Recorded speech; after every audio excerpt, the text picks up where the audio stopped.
Assalamu alaikum, dear students. Today, as promised, I am uploading this video on the reading comprehension questions of Unit 2, that is about the vision of Quaid-e-Azam about Pakistan. We have done the lesson in the class, and now it's time to discuss questions that are from the lesson. The first question is, what were the two main functions of the first Constituent Assembly of Pakistan as mentioned by Muhammad Ali Jinnah in his speech? Now in this lesson, in the very first part of this lesson, this has been mentioned very clearly. Here in the second paragraph, he says the Constituent Assembly has got two main functions to perform. The first is the very onerous and responsible task of framing the future constitution of Pakistan, and second, of functioning as a full and complete sovereign body as the federal legislature of Pakistan. So these are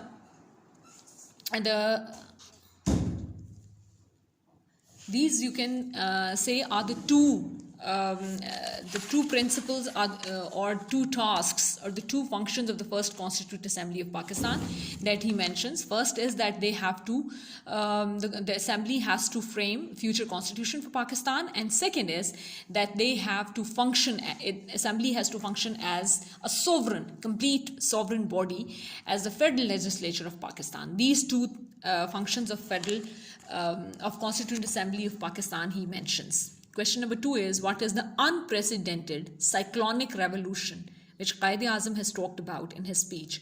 Why did he call it as unprecedented? Now the first part is that he calls something in his speech, something has been termed as the unprecedented cyclonic revolution. What is it? Now here in the same paragraph he says, the whole world is wondering at this unprecedented cyclonic revolution which has brought about the plan of creating and establishing two independent sovereign dominions in this subcontinent. So what is it that he calls unprecedented cyclonic revolution? The creation and establishment of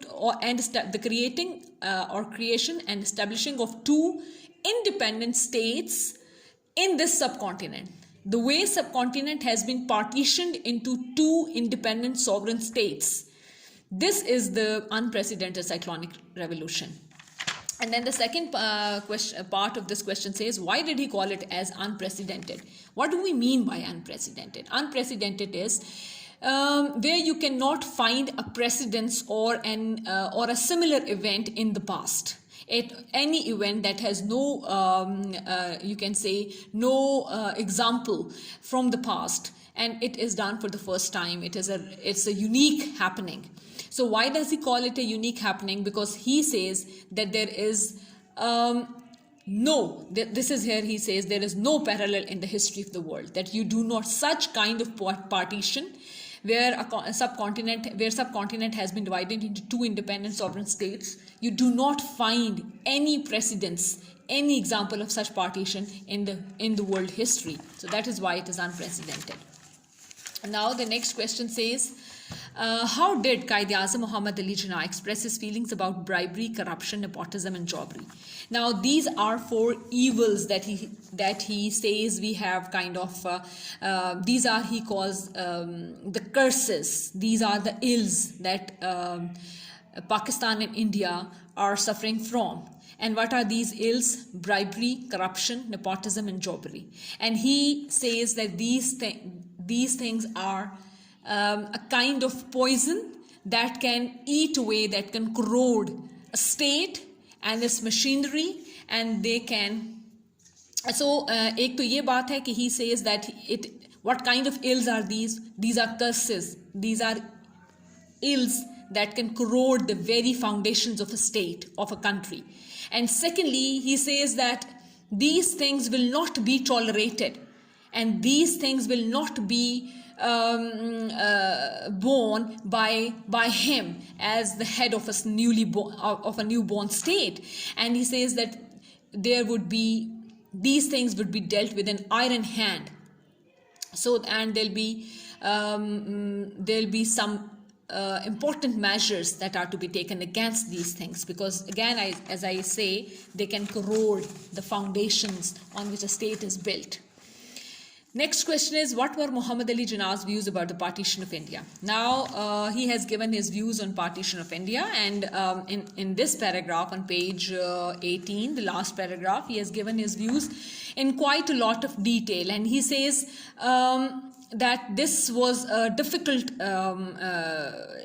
phase of his life where the Muslims of in fact it was a difficult phase of life for the whole subcontinent, because they were moving towards partition, and he says it was not an easy task, and then there was question of majority and minority also. So it was a gigantic task. It was very difficult, because there were people of different creeds, there were people of different religions, there were people of different caste and color living in the subcontinent. And he believes that for a peaceful living, the partition was something that was essential, that was necessary. All right. Then in the next question, they ask you, what in the eyes of the Qaid was the biggest hindrance in the way of India to attain freedom of the foreign occupation? Now, what does he call the biggest hindrance? Here on page 19, second paragraph, he says that the biggest hindrance in the way of India to attain freedom and independence was that there was no unity among the people of India. And he says, if there was this unity, what kind of unity? That in the Hindu community and in the Muslim community, there was a problem of majority and minorities. There was sectarianism. There were divisions on the basis of caste, creed, religion. As he says that Muslims were divided into these Pathans, Punjabi, Shia, Sunnis, and Hindus were Brahmins, Khatris, and Bengalis, Madrasis, and all. So he says that these divisions made it impossible, because unless a people stand united, it's hard for them to achieve freedom or to achieve any goal. So freedom was one of the goals they had to achieve. So he says, if there were no such divisions, this partition could have taken place a long time ago. So this, he believes, is the biggest hindrance, was the biggest hindrance in the partition of or in India and Pakistan to attain their freedom from foreign occupation. Because, when there is no unity among people, the foreign elements, they try to take advantage. So that is why it was hard to get freedom from foreign occupation, because they would make use of this division that was there among people. In the next question, describe Quaid-e-Azam's views about minorities as expressed in his address to the First Constituent Assembly. Now, this is very interesting that Quaid-e-Azam believes that now that we have got freedom, minorities must be given their rights. And minorities, like for example, this is very beautiful when he says here, this is page 19 in my book, and he says, therefore we must learn a lesson from this. You are free. You are free to go to your temples. You are free to go to your mosques or to any place of worship in the state of Pakistan. You may belong to any religion or caste or creed that has nothing to do with the business of the state. So what does he want for minorities? He wants minorities to live a free life, and they must have the freedom to practice whatever religion they follow. And they must be free to go to their places of worship. So how would they go to their places of worship in a country? Only if those places of worship would exist. So he envisioned a Pakistan where there'll be places of worship for minorities also. If there is a Hindu living in Pakistan, he would find a temple to go to. If there's a Muslim living in Pakistan, he'll find a mosque to go to. So for minorities, he envisioned religious freedom basically, and he was much in favor of this religious freedom. And then in the next question, he say, what kind of freedom did he envision for the people of Pakistan in general? What kind of freedom would it be for people of Pakistan in general? He says that every person will have all kinds of right, and they he says that every person, every Pakistani is to be, in the political sense, he is to be considered a citizen of the state. And by virtue of being citizens of a state, they must get all the due rights, all the rights that they are entitled to. So everyone must get freedom, everyone must get their rights, and there should be no discrimination. This is what he envisions for everybody who lives in Pakistan, whoever they may be, as long as they are the citizens of Pakistan. Then, in the next question, he says, what did Muhammad Ali Jinnah mean by Hindus would cease to be Hindus and Muslims would cease to be Muslims? Now, again, I always say nothing is to be taken out of context. Otherwise, its meaning will change, will differ from the sense in which it was used in a certain context. So Hindus would cease to be Hindus and Muslims would cease to be Muslims. What does he want? He doesn't want them to change their religion. No. What he wants is that people will not be discriminated on the basis of their religion, on the basis of their faith. A Hindu would cease to be a Hindu, he would be a Pakistani. A Muslim would cease to be a Muslim and would become a Pakistani. That means that whatever religion they have, as long as they are the citizens of the state, they are entitled to whatever rights there are for the citizens of Pakistan. So he says that this he makes it clear here where he says it. He makes this clear. He says not in the religious sense. He doesn't say that Hindus would cease to be Hindus and become Muslims and Muslims cease to be Muslims and become somebody else. No. What he means is that in the religious sense, he says, I don't say this in religious sense, but in the political sense. He says personal faith of every individual is their own problem. It is not the business of the state. The business of the state is to provide its citizens due rights that they are entitled to, irrespective of what religion they are practicing or following. So he says then if we give this freedom and rights to every citizen of Pakistan, then it wouldn't matter what religion is somebody following. In question number 9, it says, after reading this important speech of Quaid-e-Azam, Muhammad Ali Jinnah, what do you think was his vision of Pakistan? Now, his vision of Pakistan is very clear. His vision of Pakistan is the vision of a Pakistan that is free of ills of jobbery, corruption, bribery and nepotism. पहला तो ये सबसे बड़ी बात है कि he envisions a Pakistan, a state that is free of all these ills. Then he envisions a state that gives due rights to its citizens that they are entitled to.